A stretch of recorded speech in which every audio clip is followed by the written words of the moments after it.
서양미술사 15강이고요. 곰브리지 서양미술사 책에는 19장과 21장을 다룹니다. 발전한 세계, 바로크, 가톨릭 교회의 예술입니다. 1517년 이후에 북유럽 지방에서 종교개혁이 등장을 하죠. 그 종교개혁에 의해서 북유럽의 교회가 완전히 바뀝니다. 여기 지도에서 보시면 로만 카톨릭의 영역이 있죠. 프랑스와 이탈리아, 스페인은 로만 카톨릭이고 독일 북부 지방에 신교가 등장을 하는데요. 이 신교에 의한 교회의 변화는 이렇습니다. 여기 사진에서 보시면 바로크식으로 장식한 로마 카톨릭 교회, 그리고 단순하고 정갈한 루터 교회. 무엇이 보이세요? 여기 장식품이 보이죠? 루터 교회는 하얀 벽, 로마 카톨릭 교회는 온갖 장식품으로 가득 차 있습니다. 이 전체 장식품을 이야기하는 미술 사조를 바로크라고 얘기를 해요. 종교개혁 이후에 등장한 미술 사조입니다. 그러다 보니까 17세기와 18세기의 유명 화가들은 구교 국가에 많을 수밖에 없습니다. 회화와 장식을 만드는데 예술가들이 동원이 되었잖아요. 그런데 신교 지역에서는 장식품이 없기 때문에 예술가들이 먹고 살 수가 없었죠. 구교 지역에서는 신교와 경쟁을 통해서 왕권을 강화를 했고 또 자신의 신앙이 굳건함을 강조를 했습니다. 그러다 보니까 그 이전까지보다도 더 화려한 미술을 추구를 했습니다. 먼저 바로크의 건축으로 가보도록 하겠습니다. 1517년에 마틴 루터의 선언이 있었죠. 그러다가 10년 후에 이탈리아의 수도인 로마시에 엄청난 일이 벌어집니다. 그거를 로마 대약탈이라고 부르는데요. 사코 디 로마라고 합니다. 1527년 신성로마 제국 카를 5세가 로마를 침공을 했습니다. 이것도 신교와 구교 간의 싸움이라는 명분이 있었지만 실제로는 권력 다툼이었죠.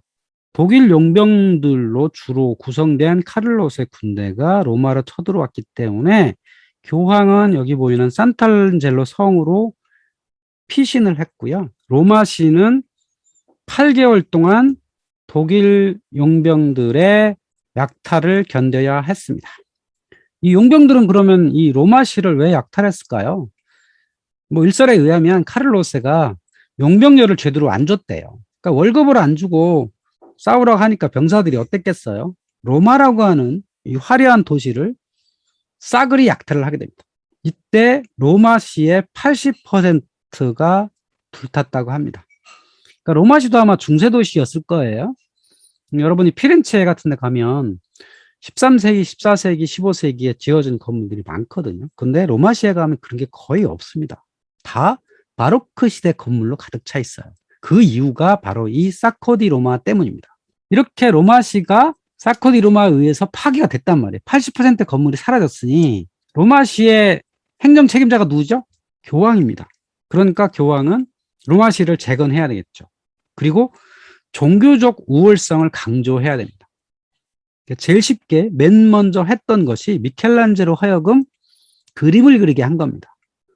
여기 최후의 심판이라는 그림 있죠. 시스티나 성당의 정면에 있는 거죠. 이게 바로 이 사코 디 로마 이후에 생겨난 사코 디 로마 때문에 그려진 그림입니다.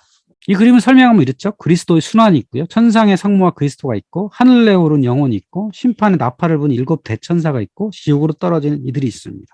그러니까 저 신교 측 사람들이 저렇게 이단으로 자꾸 가면 니네들은 지옥으로 떨어질 수밖에 없다라고 하는 메시지를 교황은 보여주고 싶었던 겁니다. 그래서 이런 그림이 그려지게 된 겁니다. 물론 이런 최후의 심판에 관한 그림과 조각품은 고딕 성당 같은 게 굉장히 많은데 이때 특히 미켈란젤로를 통해서 이런 그림이 그려지게 된 겁니다. 그리고 구교 측에서는 개혁파가 등장을 합니다. 이렇게 계속 로마 카톨릭이 저 신교한테 밀려날 수 없다라고 해가지고 이 캐톨릭 세력을 좀 더 강화를 해야겠다라고 하는 새로운 종교단체가 등장을 합니다. 이 종교단체가 예수회죠. 아냐시오 레올라라는 사람이 원래 바스크 출신인데요. 이 사람을 중심으로 새로운 로마 카톨릭의 단체가 만들어지고요. 복음이 회복이 되고 특히 이 단체가 해외 선교에 큰 영향을 끼칩니다. 이 단체 소속 수도사가 동양으로 와서 중국으로 왔었죠. 그래서 마테오 리치라고 하는 사람이 와서 성서를 번역을 하죠. 천주시리라는 책도 만들어내고요. 그래서 이 예수회가 선교 활동을 해서 가장 성공한 곳이 남미예요. 남미와 중남미. 오늘날 로마 카톨릭의 신자의 대부분은 중남미에 있죠. 한국에는 예수회가 만든 학교가 있죠. 서강대학교입니다.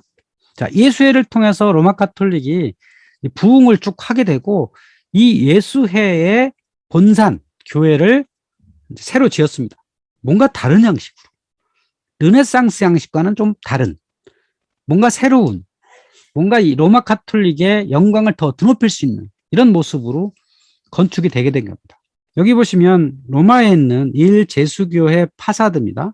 르네상스 양식 교회랑 비슷하죠. 과연 바로크 양식이 르네상스와 무엇이 다른가라고 쭉 들여다보면, 자, 1층, 2층으로 되어 있죠. 그 중간에 페디먼트 삼각형이 2개가 있고요. 삼각형이 3개가 있죠. 그리고 위에 삼각형, 그 밑에 삼각형인데 이렇게 아까 그 변형된 삼각형들이 있죠. 이건 미켈란젤로가 처음 시도했던 거고요. 그리고 이 바로크 교회에서 가장 변화의 특징은 벽기둥입니다. 벽기둥이라는 게 기둥이면 둥글어야 되잖아요. 그런데 여기 사각형 기둥이 있죠. 사각형 기둥을 2개씩 짝지어서 놨잖아요. 간격도 똑같습니다. 그러니까 르네상스 양식을 지키면서도 2개씩 넣었다. 그래서 조금 더 새롭게 했고요. 또 평면이 평평하지가 않아. 약간 움직인 평면이에요. 평면이 평평하다. 그러면 이게 르네상스 양식이고요. 평면이 약간 굴곡이 있다. 또 움직인 평면이다. 이게 바로 바로크 양식이고요. 르네상스 양식과 바로크 양식의 가장 큰 차이는 여기 물결 양식이에요. 1층과 2층을 구분하는 곳에 물결 형태의 장식을 하고 있죠. 당시 비평가들은 사각형 아니면 삼각형 이렇게 비례와 균형을 해야 되는데 왜 저런 물결을 넣느냐라고 하는 이야기도 있었다 그래요. 근데 르네상스 양식에서 이 물결 양식은 처음 도입이 되었습니다. 여기 산타 마리아 노벨라 성당에 보면 1층과 2층에 물결 양식이 있죠. 중앙에 장미창이 있고 삼각형 페디먼트도 있고, 평면이 좀 다르죠. 산타 마리아 노벨라 성당은 평면이 평평한 데 비해서 일제수교의 파사드는 정면이 약간 돌출되어 있죠. 물결 평면이다. 이것이 다른 것이다. 그래서 앞에 있었던 르네상스 양식을 그대로 모방하되 똑같이 안 하고 좀 더 화려한 방향으로 파사드를 만든 것. 이게 바로크 양식의 특징입니다. 바로크 양식의 대표주자라고 할 수 있는 교회 중에 하나는 프란체스코 보로미니가 만든 산 카를로 알레 콰트로 폰타나 성당입니다. 이 성당은 공간이 부족해서 그랬는지 이 정면이 그렇게 크지 않아요. 그런데 물결처럼 정면이 평평하지 않고 구불구불하죠. 기둥 간격은 똑같고 큰 기둥이 있고 그 사이사이에 성인들의 조각품을 넣고 아주 화려하게 만들려고 애를 많이 썼죠. 자, 오른쪽에 사진을 보면 내부예요. 내부의 돔인데 이 돔이 원형이 아니고 타원형이죠. 그리고 그 타원형 안에 내부에 여기는 원래 그림을 많이 그렸는데 여기는 대리석을 깎아가지고 원형과 십자가를 중간중간에 박아 넣는 일들을 굉장히 많이 했죠. 그러니까 르네상스 양식과 바로크 양식을 비교해 보면 바로크는 화려함의 극치로 가려고 노력을 많이 했다. 그런 게 보이죠. 가급적 화려하게 해야 됐다라는 생각을 했다는 겁니다.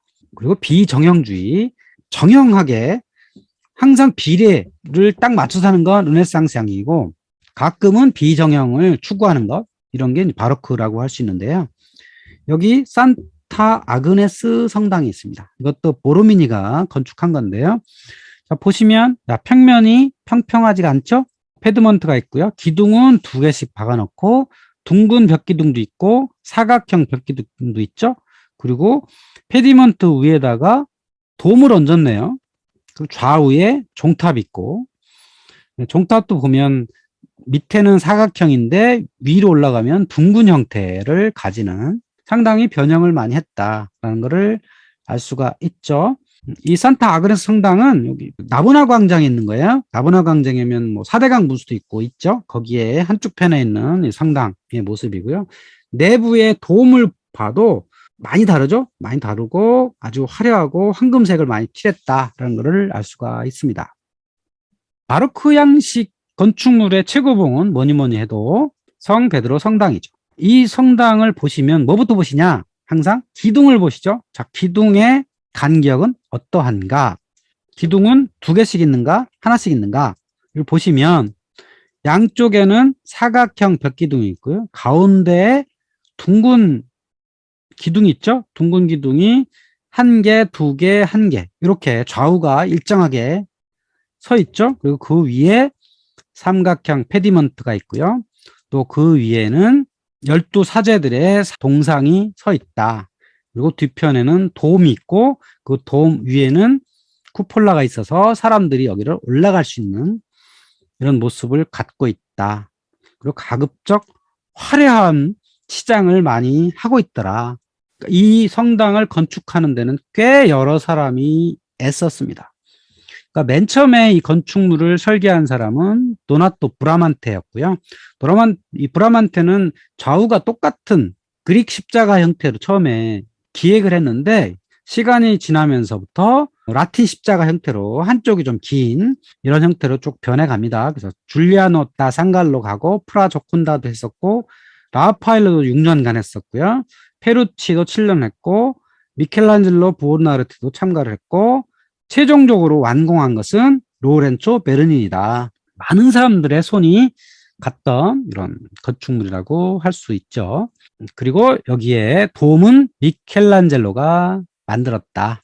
자, 미켈란젤로가 만든 거의 특징이 뭐냐면 여기 돔 밑에 기둥들이 있잖아요. 이 기둥이 두 개씩 있죠. 미켈란젤로는 기둥을 두 개씩 하는 걸 되게 좋아했어요. 그러다 보니까 여기 발코니 같은 곳에 두 개씩 짝져가지고 기둥을 박았고 저 위에 쿠플라에도 보면 작은 기둥들이 쭉 두 개씩 늘어져 있는 것을 알 수가 있죠. 여기 입장료라면 저 위로 올라갈 수가 있습니다. 바티칸 성 베드로 성당의 내부를 들여다보면 어떻게 이렇게 화려한 내부 장식을 할 수 있을까 할 정도로 아주 감탄을 하게 되고요. 황금빛의 대리석 조각들을 많이 만날 수 있죠. 과연 여기다가 얼마나 많은 돈을 쏟아부었을까. 오늘날 이런 정도의 건축물을 지으려도 엄청난 돈이 들었겠다라는 생각을 하게 되죠. 이게 바로크 시대의 특징입니다. 또 재단 쪽에 가면 베르니니가 만든 여러 작품들이 있죠. 베르니니가 만든 성 베드로 성당의 발다키노라고 하는 게 있죠. 자, 발다키노는 원래 어떤 성인이나 이런 주교 같은 사람이 걸어가거나 아니면 설교를 할 때 위에를 막아주는 이런 걸 발다키노라고 불러요. 뭐 천으로 만들기도 하는데 여기는 이제 베드로 성당의 제대에 뭐 발다키노가 있는 거죠. 청동을 만들었고요. 이제 금으로 도금을 해가지고 이렇게 엄청난 작품이 있는데 이 청동은 썰에 의하면 판테온에 있는 청동을 뜯어다가 했다고도 그래요. 교황 보고 청동을 달라 그랬더니 저 판테온에 있는 거 뜯어다 해라 라고 했다고 합니다. 엄청나게 많은 청동이 들었겠죠. 또 작업도 오래 걸릴 것 같고요. 또 발다키노 뒤편에 보면 옥자와 성령이 있어요. 베드로의 의자가 있고 몇몇 성인들의 상이 있고요. 그 뒤에 보면 빛이 들어오는 창이 있잖아요. 그리고 창 사이에 뭐가 있죠? 비둘기가 있죠. 네, 성령의 비둘기가 있고 그 비둘기 주변에 여러 천사들이 있고 천사 사이사이 빛이 막 나오는 것처럼 보이는 아주 화려한 장식품을 만날 수가 있죠. 성 베드로 성당에 가장 빛나게 하는 장식품을 만든 사람이 베르니니였다라고 하는 겁니다. 베르니니가 또 한 게 있죠. 성 베드로 광장이죠. 성당 앞에 보면 10주가 늘어서 있는 아주 넓은 광장이 있고요. 그리고 이 광장에서부터 저기 산탄젤로까지 큰 대로가 있는데요. 이 대로는 원래는 베르니 시대에는 없었고 그 무솔리니 시대에 여기를 뚫은 거죠. 그러니까 무솔리니가 아니었으면 못할 정도로 저기 길을 많이 건물들을 철거하고 길을 낸 거예요. 그러니까 비아 델라 콘칠리아 치오네 1929년 라테란 조약을 기념하여 개통했다. 라테란 조약이 뭐냐면 1870년에 교황이 갖고 있었던 영지를 다 뺏겨요. 이탈리아 왕국이 다 가져갑니다. 그러니까 교황은 아무것도 안 남았었던 거예요. 그러다가 1929년에 무솔리니하고 교황이 협정하에 요 바티칸 조약이라고 하는 작은 나라를 독립하게 해준 협정이 라테란 조약이에요. 그걸 기념해서 아예 저기 산탄젤로까지 길을 뚫어준 거죠. 교황의 어떤 힘을 얻고 싶었던 무솔리니의 정치적 책략이라고 할 수 있겠죠. 바티칸을 장식한 유명한 예술가 베르니니가 있습니다. 베르니니는 바티칸 말고도 이렇게 빛이 들어오는 화려한 작품들을 많이 만들어냈는데요. 성녀 데레사의 환희라고 하는 산타마리아 델라 비토리아 박물관에 작은 경당에 원래 있던 거고요. 작은 경당은 이렇게 막아가지고 이제 여기 입장료를 내야 들어갈 수 있는 박물관 형태로 운영을 하고 있는 거죠. 잘 보시면 성녀가 있고 성녀 위에 천사가 있죠. 천사 위에 빛이 막 내려오는 듯한 영광의 빛이겠죠.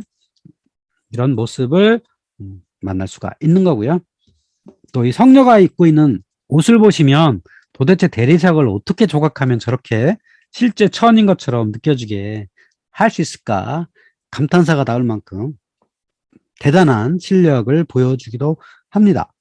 또 베르니니가 만든 여러 조각 작품들 있죠. 베르니니는 신화 공부도 굉장히 많이 했나 봐요. 그래서 이런 그 신화에 등장하는 여러 작품들을 남겼습니다. 자, 페르세포네의 납치라고 하는 사건이 있죠. 페르세포네가 제우스의 딸인데 하데스가 결혼하고 싶어서 페르세포네를 시칠리아에서 납치하죠. 하데스의 근육 그리고 여기서 벗어나고자 하는 페르세포네의 반항 뭐 이런 것들이 정말 잘 표현된 그런 작품이라고 할 수 있고요. 오른쪽에 보면 아폴론과 다프네가 있죠. 아폴론이 사랑의 신 에로스하고 다퉈가지고 에로스가 아폴론한테 금화살을 쏘죠. 그리고 다프네한테는 나무화살을 쏘고 그래서 아폴로는 사랑에 빠지고 다프네는 미움에 빠져가지고 다프네는 막 도망가고 아폴로는 막 쫓아가고 그랬을 때 다프네가 원래 강해신의 딸인데 강해신 아버지한테 도와달라 구해달라 그래가지고 이 다프네가 올개나무로 바뀌죠. 바뀌기 직전 그 순간을 잘 표현했던 그런 작품이기도 합니다. 베르니니가 만든 여러 작품들을 보면 이거 신화의 이야기 또 종교 이야기 이런 것들을 많이 감안을 해서 했던 것 같고 또 플라톤 철학에도 꽤 조예가 깊었던 것 같습니다. 여기 보면 바르카시아 분수라고 있죠. 이게 스페인 광장 앞에 있는 작은 분수죠. 이 로마가 한때 홍수가 나가지고 이곳에 물이 가득 찼었고 배가 한번 이쪽으로 온 적이 있었다는 거야. 그걸 기념하여 이 분수를 만들었다고도 하고요. 뭐 로마에 가면 사람들이 반드시 찾아가는 트리비 분수가 있죠. 이 트리비 분수도 처음에 베르니니가 설계를 했고요. 니콜로 살비라고 하는 제자가 완공을 했는데 이 트리비 분수를 보면 로마라는 도시가 어떤 도시냐라는 것을 제가 보기엔 정확하게 알려주는 곳이라고 할 수 있어요. 여기 보면 가운데에 주인공이 누구냐면 포세이돈의 아들 트리톤이라고 하죠. 해신 트리톤이고 좌측에 있는 동상은 아폴론이고요. 우측에 있는 건 아테나 신이거든요. 그러니까 신화의 이야기를 잘 담고 있는데 여기에 있는 어떤 건축 양식은 그리스식이기도 하고 로마식이기도 하죠. 그래서 그리스 문화와 로마 제국이라는 게 섞여 있는 거고요. 이거를 지은 사람이 누구예요? 맨 꼭대기에 보면 클레멘스 12세가 이거를 지었다. 폰트 막스. 그러니까 교황이 이거를 지었다라고 하는 의미가 있는 거고요. 그리고 이 건축 양식은 뭐다? 바로크 양식이다. 라는 걸 보여주고 있죠. 이 건축물을 만들었을 당시의 상황을 정확하게 표현해주고 있다라는 걸 우리가 알 수가 있습니다.